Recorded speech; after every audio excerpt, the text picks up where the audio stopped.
Welcome back, and today we are going to learn a very interesting concept that is noun. तो हम एक motivational activity से शुरू करेंगे और एक practice activity पे इसको finish करेंगे. Very first activity is, can you name all the images in the box? Can you see all these colorful interesting images? It's a video recorder, a camera, a paper aeroplane, a butterfly, burger, maybe a kid or a boy. But what is common about all these images?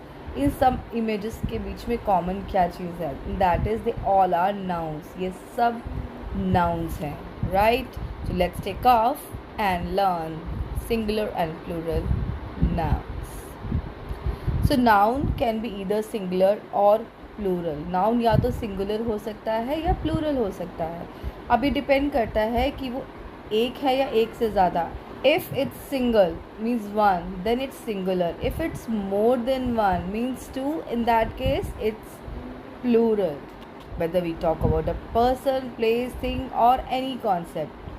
So let's see the rule number 1 which we have to apply to change a singular noun to plural noun. यानी कि एक singular noun को plural बनाने के लिए हमें किन किन rules को लगाना पड़ता है. Let's see to it.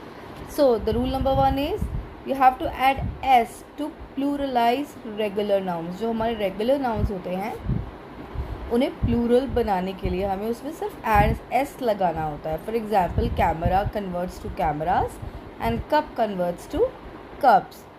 Rule number 2, you have to add es if the singular noun ends with s, double s, sh, ch, x और z to make it plural. मतलब अगर किसी भी नाउन के एंड में ये सभी वर्ड्स आते हैं तो उसे प्लूरल बनाने के लिए हमें उसके पीछे es ऐड करना है. For example, box. If you see the last alphabet of this word is x, that is why x के साथ es लगेगा. एंड बस s, बसेस, बॉक्सेस. एक और एग्जाम्पल लेते हैं. For example, bench, bench. So bench means benches. Because ये C H से एंड होता है, दैट्स वाई हमें इसके साथ ई एस लगाना होगा. Let's talk about rule number 3. So if a singular noun ends in Y, मतलब अगर नाउन के एंड में वाई है और हमें उसे प्लूरल कन्वर्ट करना है, then we have to add I E S. Let's take these examples.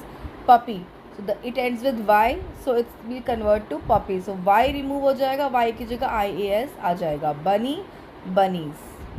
Now talk about rule number 4. So you have to add again es to the singular noun if it ends with o. अगर कोई भी singular noun o से end होता है तो उसे plural बनाने के लिए भी हमें उसके पीछे es लगाना पड़ता है. For example, tomato, tomorrows. Volcano, volcanoes. That's so easy. Potato, potatoes. So there are some nouns which will not undergo any change. मतलब इसका सिंगुलर और प्लूरल नाउन दोनों सेम रहेगा. अगर मैं बोलूँ शीप तो वो सिंगुलर होगा, अगर मैं बोलूँ शीप तो वो प्लूरल होगा. Dear, there are so many nouns like that. You can learn about it and I can make another video about it also.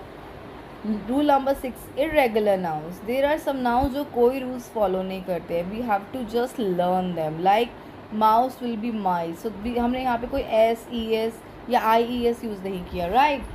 So it converted according to it. Another one is child. It converted to children, right?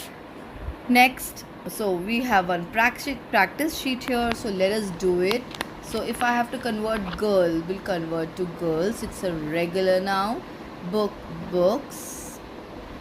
Lunch, ch में end होगा तो es, lunches. ss में end होगा तो kisses. Y को remove करके आई E S लग जाएगा, cities, I E S. Potato, so potatoes because it ends with O, so we will add E S again. O they will add E S. Sheep will not change, moose will not change. Sheep का plural sheep ही होगा, moose का plural मूज ही होगा. Tooth का plural हम सबको पता है, it will be teeth. Women, women. So that is it for today. I hope you had great learning, and if you have any questions you can put it in the comment box, I will definitely get in touch with you. अगर आप nouns को seriously practice करना चाहते हैं तो मैं अपने YouTube channel की कम्युनिटी सेक्शन में रोज़ एक क्विज डालती हूँ, and you can go there and practise. And that is it for today. Bye bye, see you in the next video, take care.